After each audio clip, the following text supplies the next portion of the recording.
మంత్రి ఉత్తమ్ కుమార్ రెడ్డి అధ్యక్షతన cabinet sub committee భేటీ అయింది. జలసౌధలో జరుగుతున్న ఈ భేటీలో రేషన్ కార్డులు, హెల్త్ కార్డులపై ప్రధానంగా చర్చిస్తున్నారు.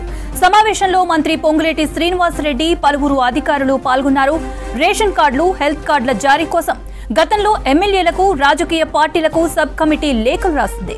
వచ్చిన సిఫార్సులపై కేబినెట్ సబ్ కమిటీ చర్చించి విధి విధానాలు రూపొందించే అవకాశం ఉంది. రైట్, ఇదే విషయంపై మరింత సమాచారం యాదగిరి అందిస్తారు. యాదగిరి, కేబినెట్ సబ్ కమిటీ భేటీ అయింది. సో ఏ అంశాలపై చర్చించే అవకాశం ఉంది?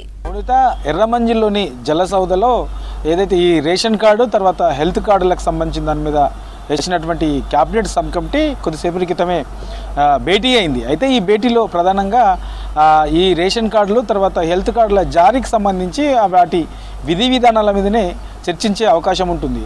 అయితే మంత్రి ఉత్తమ్ కుమార్ రెడ్డి అధ్యక్షన కొనసాగుతున్నటువంటి ఈ సమావేశంలో మంత్రి పొంగులేటి శ్రీనివాస్ రెడ్డి తర్వాత పలువురు ఆరోగ్య శాఖ తర్వాత సివిల్ సప్లైకి సంబంధించినటువంటి అధికారులు ఈ సమావేశంలో పాల్గొన్నారు. అయితే ఇప్పటికే ఈ రేషన్ కార్డులకు సంబంధించిన అంశంలో అన్ని రాజకీయ పార్టీలకు, ఎమ్మెల్యేలకు, ఎమ్మెల్సీలకు తర్వాత ఎంపీలకు, గతంలో పనిచేసినటువంటి రాజకీయ నేతలకు ఇట్లా వీళ్ళందరికీ కూడా ఈ రేషన్ కార్డులకు సంబంధించిన దాని మీద ఒపీనియన్స్ చెప్పాలి అని చెప్పేసి మీ జిల్లాల వారీగా, మీ నియోజకవర్గాలుగా ఉన్నటువంటి సమస్యలు తర్వాత అక్కడ ప్రజల నుంచి ఉన్నటువంటి డిమాండ్స్, సో ఇప్పటి వరకు మీకు ఈ రేషన్ కార్డు విషయంలో ప్రజల నుంచి వచ్చినటువంటి దరఖాస్తులు, సో మేజర్గా ఏ నియోజకవర్గాల్లో ఎలాంటి డిమాండ్స్ ఉన్నాయి, ఎంతమందికి అవసరం ఉన్నది, కొత్తగా కావాల్సిన రేషన్ కార్డ్స్ కావాల్సిన వాళ్ళు ఎంతమంది ఉన్నారు, ఇక ఇప్పుడున్న రేషన్ కార్డులోనే ఆ కుటుంబ సభ్యులను కొత్తగా యాడ్ చేయాల్సిన వాళ్ళు ఎంతమంది ఉన్నారు, ఇట్లా ఓవరాల్గా వాళ్ళ అభిప్రాయాలు చెప్పాలని చెప్పేసి ఇప్పటికే క్యాబినెట్ సబ్ కమిటీ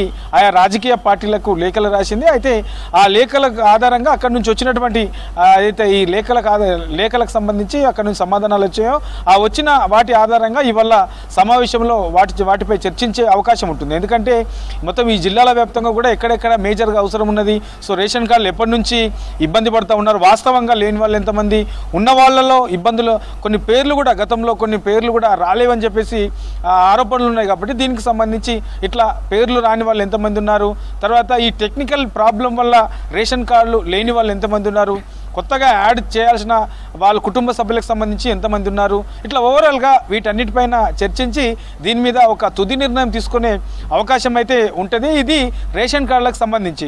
ఇక హెల్త్ కార్డులకు సంబంధించి కూడా కుటుంబ పరంగా హెల్త్ కార్డులు ఇస్తామని చెప్పేసి రాష్ట్రంలో ఉన్న ప్రతి కుటుంబానికి హెల్త్ కార్డు ఉండాలని చెప్పేసి కాంగ్రెస్ ప్రభుత్వం భావిస్తుంది. అందులో భాగంగానే ఇప్పటికే పలుమార్లు ఈ హెల్త్ కార్డులు తర్వాత రేషన్ కార్డులకు సంబంధించి మంత్రివర్గ ఉపసంఘం సమావేశమైంది. తర్వాత అధికారులు కూడా దీని మీద సమావేశమయ్యారు. సీఎం రేవంత్ రెడ్డి కూడా ఈ హెల్త్ కార్డులు తర్వాత రేషన్ కార్డు విషయంలో సమావేశమై ఎట్లా వీటికి సంబంధించి విధి విధానాలు ఎట్లా ఉంటే బాగుంటుంది, సో ఇప్పటి వరకు రాష్ట్రంలో ఉన్నటువంటి రేషన్ కార్డులు ఎన్ని, తర్వాత హెల్త్ కార్డులు ఎన్ని అవసరం ఉంటుంది, ఎట్లా కుటుంబ పరంగా ఈ హెల్త్ కార్డులు తీసుకుందామా లేక ఎట్లా దీన్ని తీసుకుంటే రేషన్ కార్డు ఆధారంగా తీసుకుంటే బాగుంటుందా, ఇట్లా ఓవరాల్గా వీటి మీద చర్చిస్తున్నారు. దీనికి సంబంధించి ఇవాళ జరుగుతున్నటువంటి ఈ సమావేశంలో కొంత క్లారిటీ వచ్చే అవకాశం ఉంటుంది. దీనికి సంబంధించి విధి విధానాలు ఎట్లా ఉంటే బాగుంటుంది అనే దాని మీద కొంత క్లారిటీకి వచ్చే అవకాశం అయితే ఉంది. ఇక ఇవాళ కొనసాగుతున్నటువంటి సమావేశంలో దీని మీదనే ఎక్కువగా చర్చించే అవకాశం కూడా ఉంది. అయితే ఇక ఇప్పటికే ప్రభుత్వం ఈ నెల 17 నుంచి అంటే రేపటి నుంచి 27 వరకు అంటే 10 రోజుల పాటు ఈ రేషన్ కార్డులు తర్వాత హెల్త్ కార్డులకు సంబంధించిన దాని మీద మళ్ళీ ప్రజాపాలన కార్యక్రమాన్ని ఇప్పటికే ప్రకటించింది. రేపటి నుంచి అది మొదలు కాబోతుంది. కాబట్టి ఈ 10 రోజుల పాటు ఎట్లా ఈ రేషన్ కార్డులకు సంబంధించి దరఖాస్తులు ఎట్లా తీసుకోవాలి, ప్రజల్లోకి ఎవరెవరు ఎంతమంది అధికారులను నియమించాలి, జిల్లాల వ్యాప్తంగా ఎంతమంది ఉండాలి, తర్వాత అసెంబ్లీ నియోజకవర్గాలుగా ఎంతమంది ఉండాలి, మండలాల వారిగా ఎంతమంది వేస్తున్నారు, ఎక్కువగా ఎక్కడ ఈ డిమాండ్ ఉన్నది, ఇట్లా ఓవరాల్గా వీటి మీద కూడా ఇవాళ జరుగుతున్నటువంటి ఈ సమీక్షలో చర్చించే అవకాశం ఉంటుంది. రేపటి నుంచి ఈ 10 రోజుల పాటు కూడా ప్రజాపాలన కార్యక్రమం ఉంటుంది. కాబట్టి ఈ ప్రజాపాలన కార్యక్రమంలో కూడా దరఖాస్తులను ఎట్లా స్వీకరించాలి, గతంలో కొంత కన్ఫ్యూజన్ గురయ్యారు.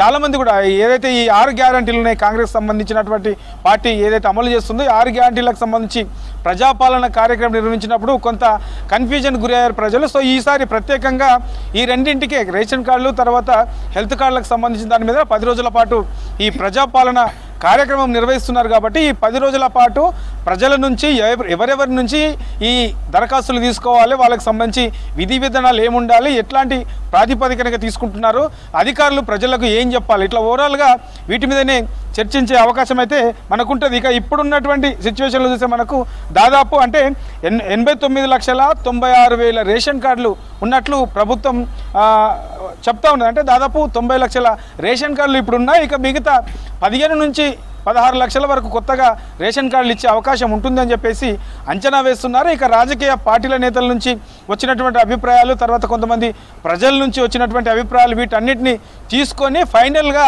దీనికి సంబంధించినటువంటి విధి విధానాలు తయారు చేసి రేషన్ కార్డులు తర్వాత ఈ హెల్త్ కార్డులకు సంబంధించి విధి విధానాలు ప్రకటించే అవకాశం అయితే ఉంటుంది మౌనిత.